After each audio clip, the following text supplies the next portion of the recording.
this is not Serral on a bad day. Serral is actually playing incredibly well, and if he was having a bad day, Zest would be absolutely destroying him. There's no other way to put it. I am happy that that's not the case, because I love close and competitive StarCraft, and so far this semifinals has been awesome. In the upper left-hand side, we have got Serral. Of course, representing ENS Esports. In the right bottom side of Ephemeron, we're looking at the main base of our Korean Protoss, the IEM Katowice champ of 2015, representing Raise Your Edge. It is Zest.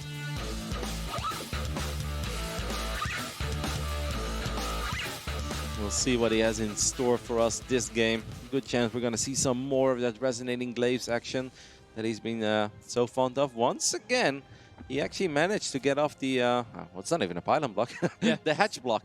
That probe was there quickly enough, and this is frustrating for Serral. Don't forget that the game that Zest won so far did start off, of course it was a longer game and it was a cool game, but it did all start off with forcing Serral to expand in the location he didn't want to. No, absolutely, had to take that third base. You mentioned it then. It's still true now. You've got to send your drones so much further to start mining. There's those little bits of economy that get chipped away at that can then lead to the advantage for the Protoss, perhaps for those timings which are so crisp at this level to maybe just deal ending damage.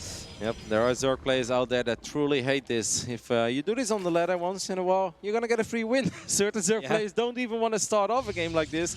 They're like, you know what, I am done. I don't even want it. They'll tap out. Obviously, in a competitive tournament, when you play for an insane amount of money, you are never going to see that. But I'm sure that Serral, if he could have it his way, he would have just taken his natural. Yep, I'm pretty sure you're right there, as we do just see on either side. Pretty standard openings for Ephemeron, of course, outside of the hatch being on the third location.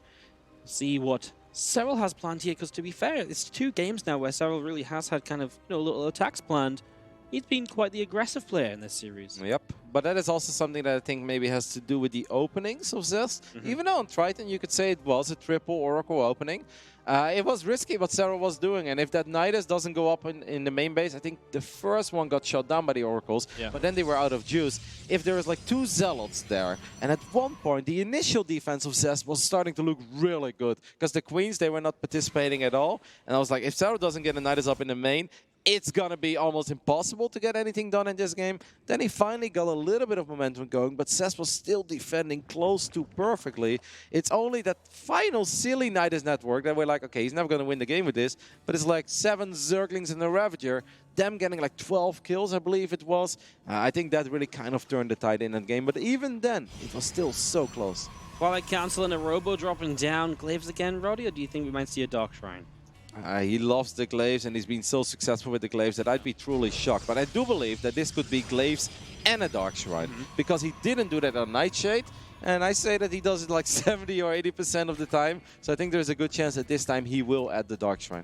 Yeah, it's absolutely one of the popular follow-ups. You throw the Zerg off their game a little bit, and then the next thing you know, Dark Templars are showing up, and you're like, the Zerg, a bit all over the place. He's actually pulled out of a worker on each gas, so really has got quite a commitment to these Adepts, of course. Not mining too much gas at all in these early stages. Yeah, once again, I'm amazed with how cool and sharp this build looks. You can have a War Prism and like 7, 8 Resonating Glaives Adepts on the other side of the map, and we're like 4 minutes and 40 seconds into the game. I'm like, that's crazy. Now, of course, Ephemeron, a lot of the maps are big, but it takes a little while for units to get to the other side of the map. Now, if you have a Nidus network, you don't have to worry about that. But as Serral really want to risk it all again with that. Is he working on that defense again? No, he's not doing the same thing as he did on Nightshade, because he doesn't even have creep near the ramp of his main base. So this time, Serral could actually be forced to not just defend 2 bases, but he might have to worry about 3 bases. And Zest's multitasking with these Adepts is pretty crazy. Yep, and once you have to run all over the place, that's where the Adepts really shine. They are so mobile, especially against a Roach-based defense. Serral will start up a Spore Crawl on that third base as well already.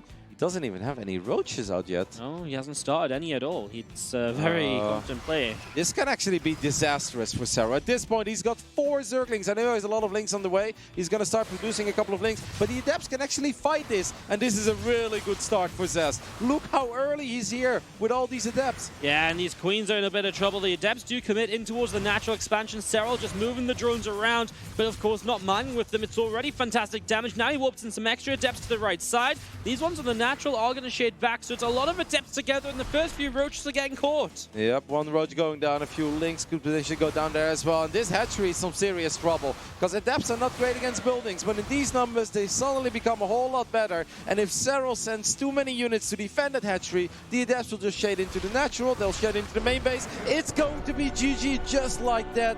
Serral visibly frustrated there, and we are going to the ace match.